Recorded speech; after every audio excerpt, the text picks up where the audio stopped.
My name's Bruce Sissom.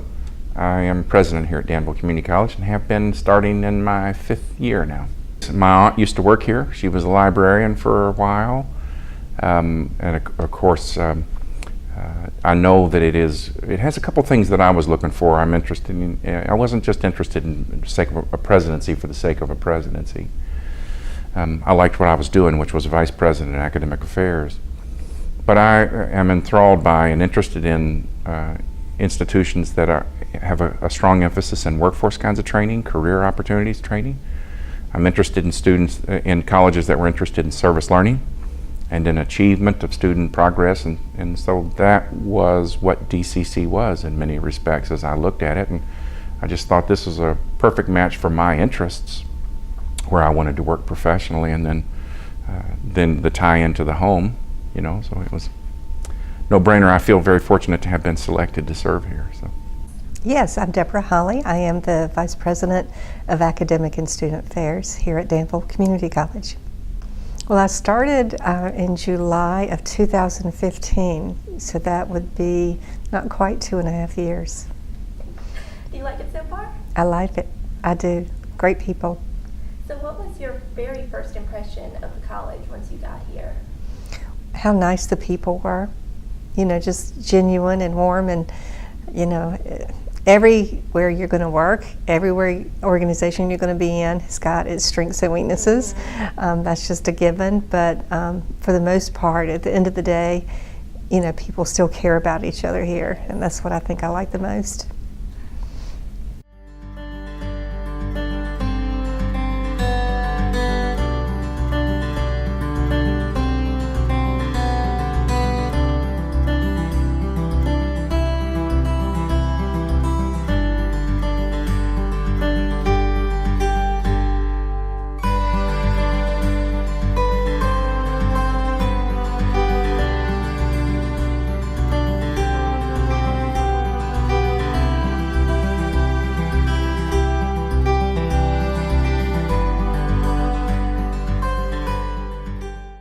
What are some negatives about DCC?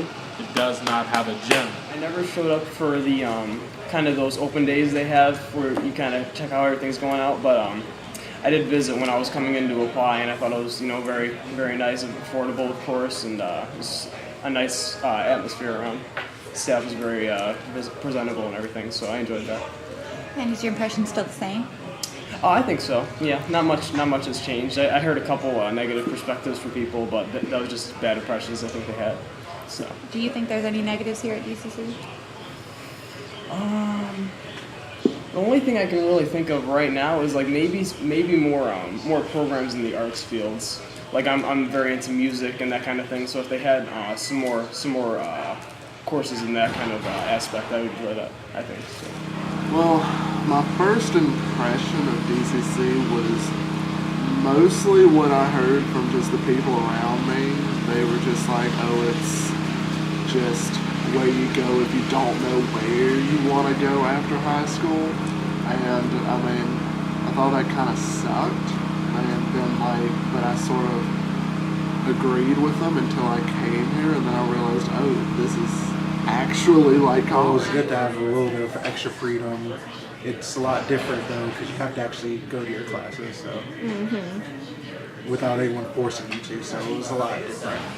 20, 40, 60, 80, 100, he's not down.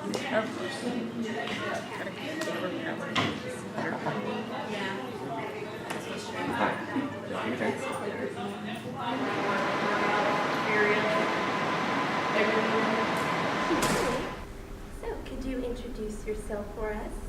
Yes, my name's Joel Gregory. I'm an adjunct instructor here at DCC, and this is my 16th year here. What is it that you teach? For the most part, geology. I used to teach the Natural Science 105 until it was taken out of the curriculum. I've done environmental science at an honors level. I taught one course in physical geography and pretty much anything along those lines. My favorite class, however, has nothing to do with science. It's the Humanities Controversial Issues class. I grew up outside of Danville. I graduated from Tunstall High School, but I wouldn't even call it a career path, but my career opportunities led me from Virginia to North Carolina to Oklahoma to Texas to Wyoming and then back to Virginia. My name is Sherry Gott, and I teach English at DCC. It's a very circuitous path. I started in Waynesboro, Virginia, went up to Canada to go to school, well, to Blacksburg and then to Canada, and then out to Ohio, and then back to Norfolk State, and finally down to Danville because my husband got a job as the public defender here. We have a morale problem. A lot of my colleagues and I feel as if the administration does not give our side of campus much support, that all of the effort is put on the technical side of the campus.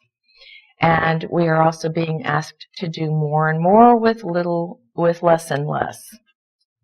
I realize that because of budget cuts, there are fewer jobs here at DCC, so everybody does have to shoulder more of the burden. However, it seems like faculty are being asked to do more and more things that should be handled by existing staff,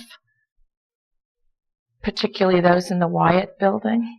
Do you find that your class is more packed now than it has been in the past? I do find that I have more students, and that is in to a great extent due to the budget cuts, because we have, even though enrollment's gone down, we have fewer faculty, either adjunct or full-time, so that means we all have to teach more students. Oh, it's much more difficult, especially because I teach English and my courses are writing intensive. I spend an inordinate number of hours grading papers, and if the college were to pay me by the hour, they could never afford me. Certainly, if I had fewer students, I could give those students more personal attention, and I think I grade very well, but I think I could do an even better job. And after I had come back to Virginia in 2002, having worked as a professional geologist, I started contacting schools to see if anybody was interested in doing geology classes. And what was happening about the same time was that the biology courses were getting overrun, and they were having to tell people that you need to wait at least a semester, maybe even a year to get into this class because we're full, we can't get anybody in there. So they were looking for a way to relieve pressure on the biology classes, realizing that there were some students taking biology that all they needed was a science. It didn't matter which one. And they were looking at geology as a way to draw some of that out and provide another science and open up more space into biology. But we seem to have several programs that are community oriented towards what may be a job market here in the Danville area. So that's worth paying attention to. In terms of reasonable access to the local community, I think it's pretty good. We've got students that had one student last year that was traveling over here from South Boston. I've had them come in from Martinsville, Farmville, things like that. So apparently they're seeing something that makes it worthwhile to come down here, and I think that speaks well for us. The problem we've got here in Southside Virginia, and I know this from having taught with Richmond's Weekend College Plan, which was a program where you could finish your junior and senior year by taking courses here on this campus on Fridays and Saturdays. We were having difficulty recruiting because in Southside Virginia, the perceived value of a college degree is not what it is in Northern Virginia or Tidewater or over in the Roanoke area. This is still old textiles tobacco country, even though textiles have completely disappeared and tobacco is not what it used to be. But the perception of having a college degree is not ranking very high with this local population. And I don't know how many times I've heard it, because I worked construction a lot while I was teaching here, and you'd hear these guys constantly referring to, yeah, them college boys, like there was something wrong with us. I worked on a crew in Wyoming were a really good friend of mine. We'd work together all the time, got along with him really good. He'd make cracks like, you know, them college boys, and I have to remind him, Dan, not only am I a college boy, I've got 2 degrees. And the tools you're using there were designed by college boys. So, you know, it was kind of a joke with us, but there was something behind it, I think. So I wish it's something we could improve on. I know the administration has been aware of this for some time. It's just not the same perception here as it would be, say, in the DC area. My major is liberal arts with a specialization in social science. The majority of the classes I feel it's a great student-to-teacher ratio.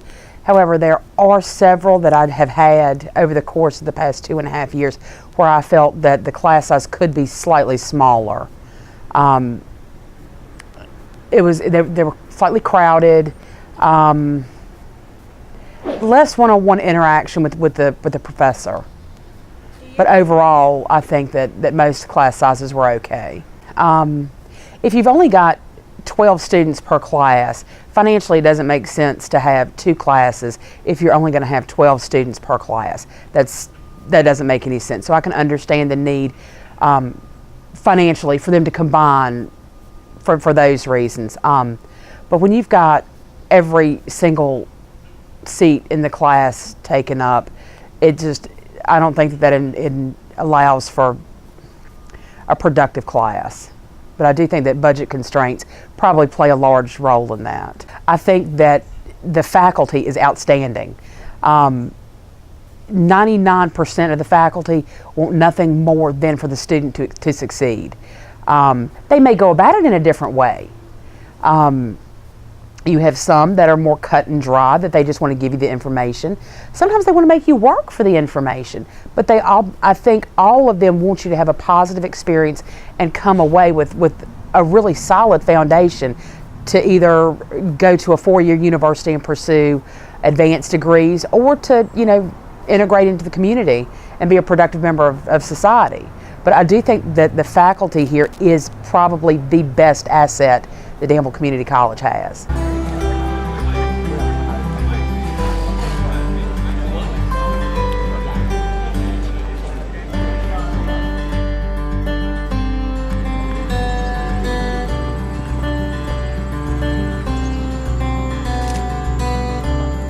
Yes, my name is DeWitt Drinkard. I go by D, and I teach psychology courses here at Danville Community College. Well, I think, to be perfectly honest, that the biggest part of why I came to teach here is because they needed a psychology professor. So you have to go where the jobs are available. Well, class size has always been a real plus. Teaching in the community college setting, classes are designed to be about 25 students per class. Some classes are smaller than that, but it's very seldom or rare that you would have a class to teach that was more than 20 to 25 students.